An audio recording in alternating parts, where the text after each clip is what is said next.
최근 미증시를 강타한 투매, 그 중심에는 브로드컴과 오라클이 있었습니다. 브로드컴은 하루 만에 주가가 10% 이상 급락했죠. 브로드컴이 챗GPT를 만든 오픈AI와 칩 공급 계약을 맺었는데 이게 알고 보니 법적 구속력이 없는 논바인딩 형태일 수 있다는 소문이 돌았습니다. 쉽게 말해 정식 계약서에 도장을 찍은 게 아니라 우리 나중에 거래하자라고 약속만 한 상태라는 겁니다. 언제든 취소될 수 있다는 공포가 시장을 덮쳤습니다. 여기에 오라클발 악재가 기름을 부었습니다.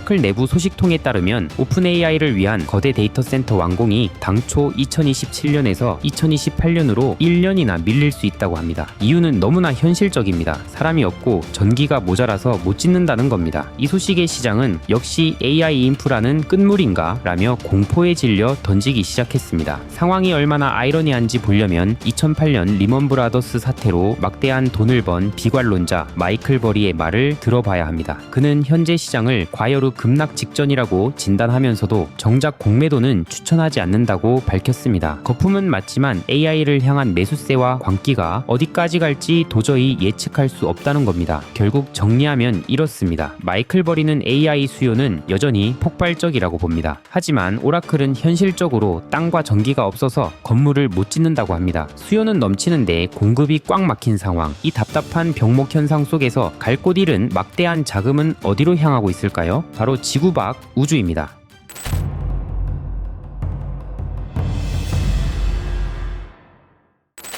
그렇다면 월스트리트의 자금은 왜 갑자기 우주 테마에 꽂혔을까요? 단순히 로켓이 멋있어서가 아닙니다. 두 가지 확실한 명분이 생겼기 때문입니다. 첫째, 2026년으로 구체화된 스페이스X 상장 기대감입니다. 최근 외신에 따르면 스페이스X가 2026년 하반기 IPO를 추진 중이며 목표 기업 가치는 무려 1조 5천만 달러에 달합니다. 이는 현재 테슬라의 시가총액과 맞먹고 상장하는 순간 사우디 아람코를 뛰어넘어 역대 최대 규모의 IPO가 될 겁니다. 심지어 일론 머스크 본인조차 상장 일정에 대한 보도에 대해 정확하다라고 인정하면서 시장에 기름을 부어버렸습니다. 둘째, 이 천문학적인 몸값을 설명할 우주 데이터 센터라는 새로운 성장 동력입니다. 냉정하게 봅시다. 단순히 위성 인터넷 서비스인 스타링크만으로는 2200조 원을 설명하기 어렵습니다. 그래서 시장은 AI와 우주의 결합에 주목합니다. 지상의 전력난과 부지 부족을 해결하기 위해 스타링크 위성을 개조해 우주에 데이터 센터를 짓겠다는 구상입니다. 우주에서는 태양광 발전 효율이 지상보다 높고 자연 냉각이 가능하다는 논리가 더해지며 투자자들은 이것을 지상의 병목 현상을 뚫어줄 유일한 탈출구로 받아들이고 있습니다. 하지만 여러분, 잠시만 이성을 찾고 냉정하게 생각해 봅시다. 시장의 이런 움직임에는 아주 치명적인 초등학생도 알 수 있는 논리적 오류가 숨어 있습니다. 우주 데이터 센터를 지으면 그걸 누가 쓸까요? 바로 지금 주가가 빠지고 있는 오픈AI, 구글, 메타 같은 AI 빅테크 기업들입니다. 시장의 논리대로라면 지금 브로드컴과 오라클이 떨어지는 이유는 AI 인프라가 건설되는데 오래 걸리고 마진도 안 남는다는 공포 때문입니다. AI 기업들이 힘들어서 지상의 데이터 센터도 못 짓는 상황이라면 그보다 수십 배 비싸고 기술적으로 검증되지 않은 우주 데이터 센터를 임대할 수 있을까요? 불가능합니다. 즉 AI 칩 시장이 무너진다면 우주 데이터 센터 시장도 존재할 수 없습니다. 고객이 없는데 건물만 짓는 꼴이니까요. 반대로 우주 데이터 센터가 정말 대박이 날 거라고 믿는다면 그건 AI 수요가 폭발한다는 뜻이니 브로드컴을 팔 이유가 없습니다. 결국 지금 시장은 AI라는 손님은 끊겼다고 믿으면서 우주라는 새로운 식당은 대박날 것이라고 베팅하는 앞뒤가 전혀 안 맞는 전개를 보이고 있는 셈입니다. 자, 그럼 시장은 바보라서 이런 모순적인 투자를 하는 걸까요? 아닙니다. 그들은 지금 가능성에 베팅하고 있는 겁니다. 그렇다면 우리는 이 흐름에서 무엇을 봐야 할까요? 우주 데이터 센터, 정말 가능한 이야기일까요? 아니면 그저 신기루일까요? 자, 여기서부터가 본론입니다. 우주 데이터 센터에는 투자자들을 홀릴 만한 매력이 분명히 있습니다. 하지만 저는 오늘 남들이 말하는 장점 뒤에 숨겨진 진짜 리스크와 오히려 거기서 파생되는 새로운 기회를 말씀드리려고 합니다. 이걸 알아야 진짜 돈 되는 기업이 보입니다. 우주 데이터 센터가 해결해야 할 치명적인 기술적 난제는 딱 세 가지입니다. 그리고 이 난제를 해결하는 기업이 바로 미래의 주도주가 됩니다. 첫째, 온도입니다. 사람들은 흔히 말합니다. 우주는 영하 270도다. 에어컨 비용이 0원이다. 맞습니다. 이론적으로 데이터 센터에 열을 식히는데 엄청 엄청난 비용 절감이죠. 하지만 여기엔 함정이 있습니다. 우주는 춥지만 열을 전달할 공기가 없는 진공 상태라는 겁니다. 마치 성능 좋은 보온병처럼 서버가 뿜어내는 뜨거운 열이 밖으로 나가지 못하고 안에 갇혀버립니다. 그래서 우주 데이터 센터는 에어컨을 떼는 게 아니라 오히려 지상보다 훨씬 복잡한 액체 냉각 시스템과 거대한 방열판을 달아야만 생존할 수 있습니다. 남들은 온도가 낮다고 마냥 좋다고 냉각 기업 끝났다고 생각할 때 우리는 이 열을 빼내는 특수 냉각 기술 기업을 오히려 봐야 됩니다. 둘째, 에너지입니다. 우주에는 밤도 없고 구름도 없습니다. 24시간 내내 태양광 발전을 할 수 있어 지상보다 효율이 압도적입니다. 이것만 보면 태양광 기업이 대박 날 것 같죠? 하지만 현실은 호락호락하지 않습니다. 지구 대기권이라는 보호막이 없는 우주에서는 강력한 우주 방사선이 쏟아집니다. 일반적인 반도체 칩은 금방 타버리거나 오류를 일으킵니다. 게다가 태양광 패널을 크게 펼칠수록 우주 쓰레기의 표적이 됩니다. 결국 이 시장의 승자는 단순히 태양광 업체가 독식하는 구조가 아닙니다. 방사선을 견디는 특수 칩이나 좁은 공간에서 고효율을 내는 SMR, 즉 소형 모듈 원전 기술을 가진 곳이 오히려 더 중요해질 수 있습니다. SMR은 태양빛이 닿지 않는 달 뒷면이나 심우주에서도 데이터 센터를 돌릴 수 있는 유일한 대안으로 꼽힙니다. 셋째, 속도의 대가입니다. 진공 상태에서 레이저로 데이터를 쏘면 광 케이블보다 지연 시간을 30%나 줄일 수 있습니다. 0.001초가 급한 금융이나 국방 분야에선 꿈의 기술이죠. 하지만 치명적인 단점은 수리 불가능입니다. 지상에선 고장나면 기사를 부르면 되지만 우주에선 부품 하나만 고장나도 수천억 원짜리 위성이 그냥 고철 덩어리가 됩니다. 즉, 한번 쏘면 절대 고장나지 않는 극한의 내구성과 신뢰성이 담보되지 않으면 사업 자체가 불가능합니다.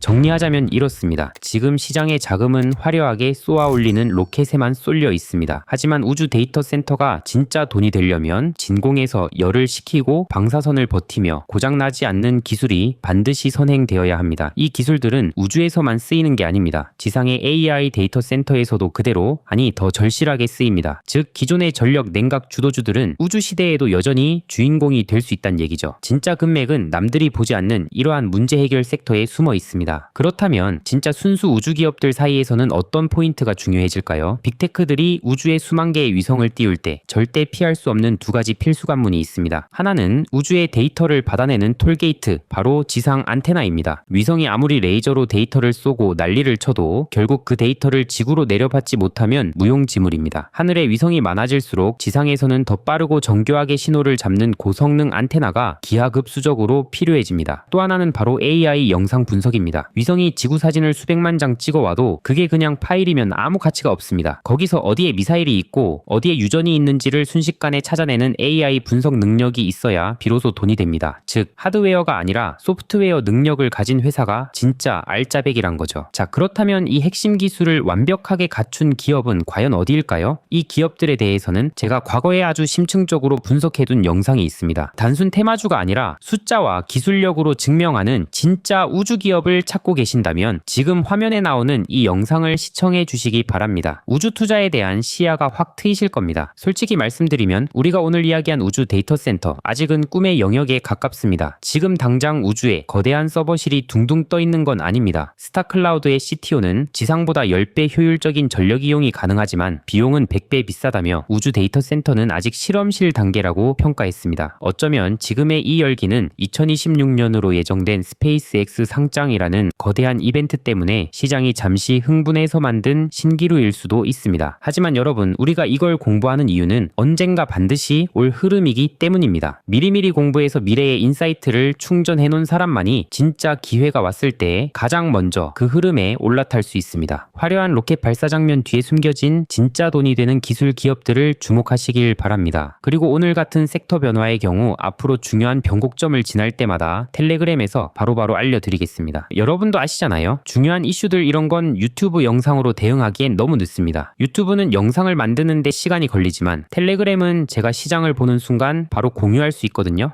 여러분들이 제 유튜브를 정말 많이 사랑해 주셔서 구독자 7만 명 달성한 게 엊그제인데 벌써 8만 명이 되었습니다. 여러분들의 사랑에 무한 감사드립니다. 이에 보답하고자 무료 텔레그램을 운영하고 있습니다. 유튜브에선 말씀드리기 어려운 이야기, 좀 더 상세한 시황과 주식 분석, 그리고 주식 꿀팁들을 공유드리고 있습니다. 그리고 8만 명 구독자 선물로 월급쟁이가 100억 버는 투자 공식이라는 전자책도 공유 드려 놓았습니다. 텔레그램 입장하셔서 공지 버튼 누르시면 제가 쓴 전자책 바로 다운받으실 수 있습니다. 여러분들 사랑에 보답하기 위해 드리는 선물이니 부담 없이 즐겨주시길 바랍니다. 제 유튜브와 텔레그램만 보셔도 시간이 압도적으로 절약되도록 만들어 드리겠습니다. 유튜브 고정 댓글에 텔레그램 참여하실 수 있는 링크 공유 드릴 테니 많은 참여 바랍니다. 오늘 이 업데이트 영상 끝까지 보신 것만으로도 여러분은 이미 상위 1%입니다. 남들은 어려워서 이해하지 못할 때 우리는 이 신호를 먼저 읽습니다. 우리 함께 이 사이클을 추적해 봅시다.